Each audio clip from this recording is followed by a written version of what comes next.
সাথে জোটে গেল, সেই বাস্তবতাটা আপনার নিরিখে, আজকে আপনি বেশ কিছুদিন এনসিপি থেকে সরে আছেন, আপনার নিরিখে কি মনে হয়? প্রথমত বিষয় হলো এনসিপি কিছু কমিটমেন্টের উপর দাঁড়িয়েছিল। এনসিপি পার্টিটা কিভাবে দাঁড়াবে, তার ইকোনমিক্যাল থিসিস, তার রাষ্ট্রকল্প কিরকম হবে, এগুলো একটা সময়ের বিষয় ছিল, এটা আমরা জানতাম যে এটা তো সহজ না, আমরা এত সহজে একটা জায়গায় মোল্ড হয়ে যেতে পারবো না, আমাদের সময় লাগবে। কিন্তু আমাদের কিছু বেসিক মানে কমিটমেন্ট ছিল যে আমরা আসলে সেই পুরাতনদের পার্ট হব না। আমরা হয়তো বা দরকার পড়লে ইলেকশনে সিট পাবো না, আমরা দরকার পড়লে কোনোভাবে ইলেকশনে স্ট্যান্ড করতে পারবো না, হয়তো বা আমরা একবারে ঝড়ের মতো উড়ে যাব, কিন্তু আমরা আমাদের বয়ানে ঠিক থাকবো, যেন মানুষ কমসে কম বলতে পারে যে আমরা আমাদের ফ্যাক্টসগুলোতে ঠিক আছে। এবং দেখেন এই পজিশনটা যখন এনসিপির ছিল সেই সময় আমরা জুলাই পদযাত্রা করে আসছি। জুলাই পদযাত্রার সময় আমি দেখছি যে সারা বাংলাদেশের মানুষের কি পরিমাণ ভালোবাসা, মানে সারা বাংলাদেশের মানুষ প্রত্যেকটা জেলায় কি পরিমাণ মানুষজন শুধু আগ্রহে দেখে বসে রয়েছে যে কখন আসবে আমি তো দেখবো। এই যে মানুষের যে ভালোবাসা, মানুষের যে অ্যাপ্রিসিয়েশন, এই অ্যাপ্রিসিয়েশনের উপর তো ভরসা রাখতে হইতো। যে একটু আগে আপনি যেটা বললেন নিরাপত্তা প্রসঙ্গ বা অন্যান্য যে বিষয়, বা আমি আমার প্রথম আলাপেও যেটা করছি, আপনার তো জনগণের উপর ভরসা রাখতে হবে। আপনি জনগণের উপর ভরসা না রেখা আপনি যতবার ভাববেন যে আমি কিছু একটা করবো জনগণ আমার পিছে আসবে, এটা তো একটা ভুল রাজনীতি। আপনার তো জনগণের উপর ভরসা রাখতে হবে। জনগণ যখন আপনাকে এই ভালোবাসাটা দেখাইলো, এই ভালোবাসাটার প্রতি তো আপনার ভরসা রাখার তখন তাদের কি করা উচিত ছিল? নিশ্চয়ই তারা যে বক্তব্যগুলো দিচ্ছে সেই বক্তব্যগুলোর জন্যই তো জনগণ তার প্রতি ভালোবাসা দেখাইছে। বাংলাদেশের জনগণ এখানকার যে মনে করেন এটা আওয়ামী লীগ হোক, বিএনপি হোক কিংবা জামাত হোক, আপনি যদি লক্ষ্য করেন এরা কেউ পার্টি নামে আলাদা, হয়তো বা কিছু আদর্শিক জায়গায় আলাদা, কিন্তু রাষ্ট্র পরিচালনার ক্ষেত্রে কিন্তু তারা সবাই মোটামুটি একই রকম পার্টি। তাদের ইকোনমিক্স একই রকম, তারা অর্থনীতি চালাবে একই রকম, তারা মৌলিক অধিকারের প্রশ্নে এগুলোকে ব্যবসা হইতে দিবে, তিনও পার্টি ব্যবসা করতে দিবে, তাদের এগুলো নিয়ে কোনো প্রবলেম নেই। মানে পলিটিক্সের কেউ কিন্তু আলাদা না। জনগণ কিন্তু ভরসা করছিল এনসিপি কে এই কারণেই যে তথাকথিত এই পার্টিগুলোর বাইরে হয়ে আসা তারা এমন একটা রাষ্ট্রকল্প আনবে যে রাষ্ট্রকল্পটা হয়তো বা আরো বেশি মানবিক হবে। ভাইয়ের এই কথার সাথে আমি একমত যে জুলাইয়ের আসলে কোনো সিঙ্গেল এজেন্ডা ছিল না। আপনি জুলাইয়ের একটা কথা দিয়ে কোনোদিন আটকাতে পারবেন না, কিন্তু জুলাইয়ের একটা ড্রিম ছিল, যেটারে আমি নিজে বলি আর কি, যেটা জুলাইয়ের ড্রিম ছিল যে আমি একটা আরেকটু মোর কমফোর্টেবল প্লেসে আমি বাঁচবো, মানে আমি একটু কম চিন্তা করতে হবে আমার।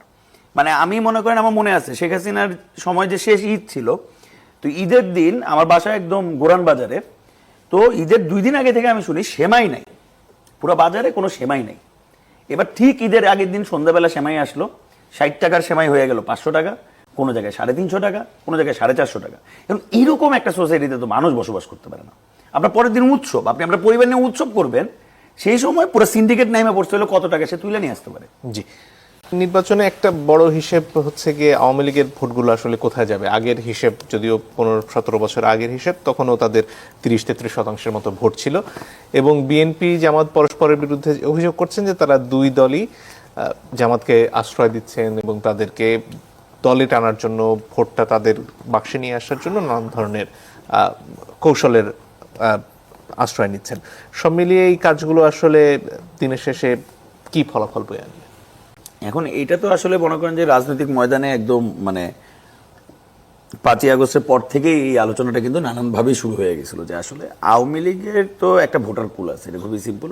ফিরোজ ভাই যেটা বলছেন যে বাংলাদেশে তো আসলে মূলত ভোটের রাজনীতি, মাস পলিটিক্সের রাজনীতিতে আসলে আওয়ামী লীগ ভার্সেস বিএনপি বা ধানের শীষ ভার্সেস নৌকাটাই বাংলাদেশের সবচেয়ে বেসিক আউটলাইনটা ছিল মোটামুটি একটা লম্বা সময়।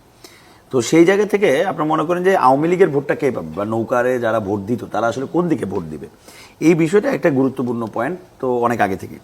ফলে সেই জায়গা থেকে আপনি যদি লক্ষ্য করেন যে আওয়ামী লীগের ভোটের জন্য আসলে আমরা যদি বিভিন্ন অঞ্চলে দেখি যে আসলে যেই ঘটনাগুলো ঘটনা হয়েছে, যেমন বিভিন্ন অঞ্চলে আমি নিজে জানি যে আওয়ামী লীগের নেতা আছে বা হয়তো বা একটু বৃদ্ধ লোক, হয়তো বা অনেকদিন আগে আওয়ামী লীগ থেকে বিদায় নিয়ে নিয়েছেন, তিনি আসলে রাজনীতিতে নাই 8-9 বছর ধরে, এই টাইপ একজন লোক।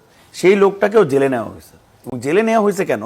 জেলে নেওয়ার পরে হয় সেটা বিএনপি হোক, হয় সেটা জামাত হোক, তার ফ্যামিলিতে গেছে এবং গিয়ে বলছে যে তোমার যদি যে কর্তৃত্ব আছে এই অঞ্চলে বা তোমার যে লোকজন আছে তারা যদি আমার হয়ে কাজ করে তাহলে আমি তোমাকে হাইকোর্ট থেকে জামিন করে নিয়ে আসবো। এবং তারা করাইছে, তাহলে এক প্রকার জিম্মি করছে। এখন আমি যদি মনে করি যে সে যদি আওয়ামী লীগও করে থাকে, তার নামে যদি কোনো আসলে ফৌজদারি অপরাধ না থেকে থাকে, আপনি তাকে গ্রেপ্তার করতেছেন। আসলে আওয়ামী লীগের গ্রেপ্তার হইল কারা? আমরা যে গত 1.5 বছর ধরে আসলে আওয়ামী লীগ বলে যাদেরকে গ্রেপ্তার করলাম, আমরা কাদেরকে গ্রেপ্তার করলাম? মানে আওয়ামী লীগের এই পুরো সিন্ডিকেটটা যারা চালাইতো তারা কিন্তু সবাই মোটামুটি বহাল তবিয়তেই আছে, 2-3 জন বাদে। আপনি তো আসলে আওয়ামী লীগ বলে যে সিন্ডিকেটটা তাকে গ্রেপ্তার করেন নাই। ফলে এখানে যে গ্রেপ্তারটা হয়েছে ডেভিল হান্ট এই বইলা সেই বইলা, এটা আসলে এই ভোটগুলারই মেকানিজমের খেলা ছিল, কে কাকে ভয় দেখাইতে পারবে, কে কাকে কন্ট্রোলে আনতে পারবে। ফলে এই যে পলিটিক্স বাংলাদেশের, এই যে একটা গদবাঁধা পলিটিক্স, যে জনগণকে, আমি যে বারবার যেটা বলি, বাংলাদেশের পলিটিক্যাল পার্টিগুলোর কাছে তারা মনেই করে জনগণ বোকা, এবং তারা জনগণকে বোকা বানায় রাখতে চায়, এবং জনগণকে বোকা বানায় রাখার জন্য তারা নানান রকমের মোহ আনবে। যেমন মনে করেন যে আওয়ামী লীগের আমলে ছিল জামাত শিবির, মানে এক প্রকার তটস্থের মধ্যে আমরা থাকতাম, যে কখন আমাদের জামাত শিবির বইলা ফেলায় তো আমরা তো রাস্তায় মাই খেয়ে যাবো। কারণ আমি মাঝে মধ্যে মজা করতাম যে আমার নাম তো, আমি তুই হিন্দু অনেক রায়, আমার মনে হয় এই কারণে জামাতটা বলতে পারে না আরাম করে, কিন্তু অন্য কেউ হইলে জামাতটা বইলা মারামারি শুরু হয়ে যেতেছে। তো এই যে একটা দেখেন, এটা কিন্তু আসলে আওয়ামী লীগের কিন্তু মূল লক্ষ্য এটা ছিল না। তার কিন্তু মূল লক্ষ্য ছিল যেখানে একটা ক্রনিক ক্যাপিটালিজম, এমন একটা সিন্ডিকেট বানানো যেটা এখানে টাকা তৈরি করবে, টাকা বিদেশ নিয়ে যাবে, টাকা তৈরি করবে, টাকা বিদেশ নিয়ে যাবে। একদম ঠিক সেম পলিসিতে আপনি যদি লক্ষ্য করেন, আমরা ওই রাজনীতি থেকে সরে আসতে পারিনি। আমরা হয়তো ওইখানে বাঙালি জাতীয়তাবাদ বলছি, জামাত শিবির বিরোধী আলাপ করছি, মানে আওয়ামী লীগ করছে 17 বছর, আমরা আবার নতুন করে একটা ফ্লো তৈরি করছি।